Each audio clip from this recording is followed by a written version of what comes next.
If you're in chronic stress and anxiety and trauma, for example, where trauma, your body gets stuck in a fight or flight and it won't actually heal, it wants to go to battle and thinks that that's what you're doing instead of rejuvenating. That cortisol, an elevated hormone, can cause brain inflammation.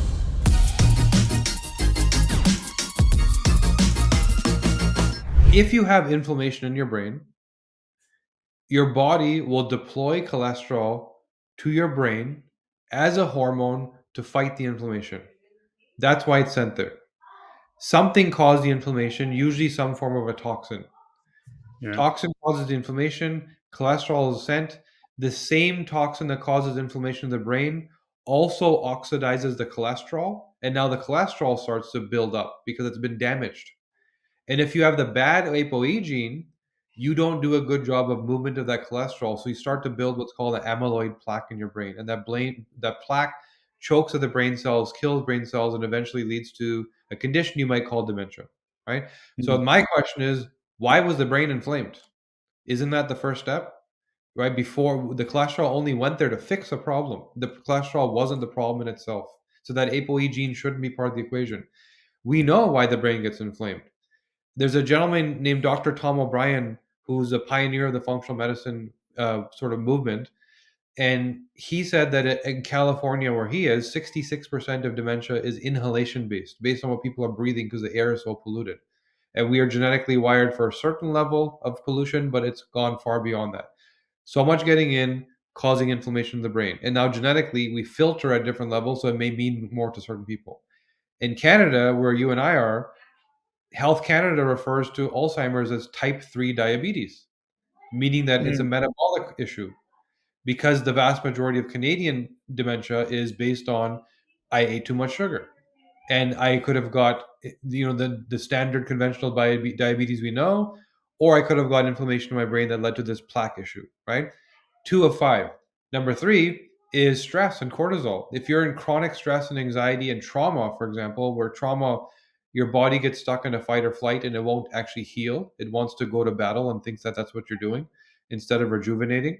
That cortisol, an elevated hormone, can cause brain inflammation, which then leads to this trigger of the cholesterol. Then there's what you're eating in terms of causing damage to the gut itself. So me, remember I said I'm missing that GSTM1 gene, so I have no protection to my gut. So for me, Yeah.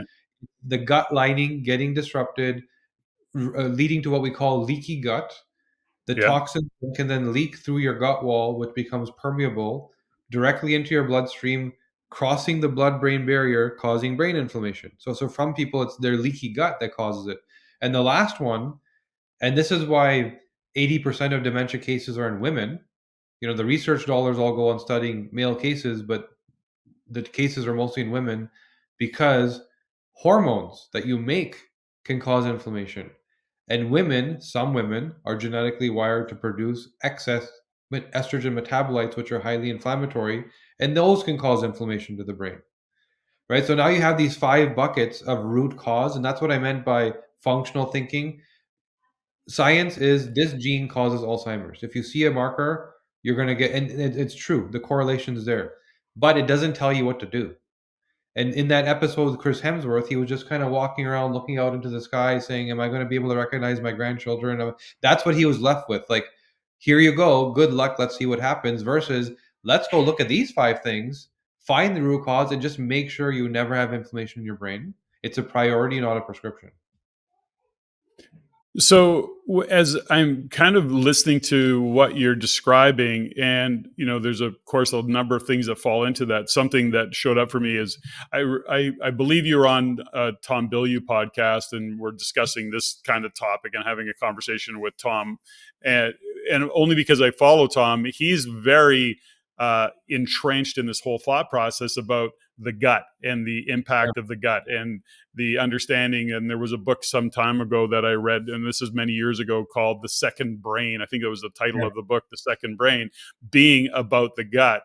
And so what I'm hearing, and I'm not saying this is what I'm hearing, how I'm hearing this is that when we look at all of these, stories that we're tell ourselves because of what the system is today and what medical kind of science has said to us is that we believe in many cases that we have a genetic predisposition to be this way. Back to your point, grandma had it, grandpa had it, whatever the story is, it runs in the family. And so, but what I'm hearing you say is that much of this can be tracked back to just how our diet, as an example, what's going Mhm. on in our body. And although we may have a out of sync software running in our system, most of that we can work around given those kinds of considerations, diet, that kind of stuff. Our medical system right now is read, react, not why. It's, in other words, okay, well, we'll give you a drug for this. It's kind of that we've got a drug that will fix this or hide the symptoms or cure you or whatever the story might be. And what you're saying and what I'm hearing you say is that no, we have to step back from that and ask the question of why. And more you're finding is that in your research and in what the work that you've done a lot of over the years is that it could be it's a software disruption. I'll use that language for lack of better things, and that can in fact either work around or a correction put in. So if I recap that, okay? Yeah, right on, because that's exactly it. Find out the broken code, right? It's not about waiting for what's coming. It's why would it come? Like, what am I doing that would I wasn't born with dementia. Yeah. People don't get dementia in their 20s for the most part. By the time you get to 50, 55, the average North American gets their first chronic disease at 55 and two by 65. That's unfortunately the current story. The last 15 years of life are spent in treatment. That's Mm-hmm. literally the average today. It's worse in the United States than it is in Canada, but it's around there. So all of that is based on the assumption that disease comes with aging, and we just accept it. It's part of Mm-hmm. the aging process. So why does it come with aging? Did we not ask what about aging causes that? Well, the same inflammatory insult that you were fighting in your youth eventually crosses a threshold where the inflammation wins. Why? In your cells, there's something called mitochondria. Mitochondria are the energy production center of the cell. Every one of your 50 trillion cells has one. Uh, as you age, they deplete. They shrink in size, they reduce in number, they're not as potent. So you were having this Alzheimer's disease your whole life, but you were keeping it at bay because you had the cellular energy to fight the inflammation. You had the cellular energy to push the toxins out. You had the cellular energy to manage the metabolic dysfunction caused by the diet. Then all of a sudden, the energy level drops and the disease and inflammation win.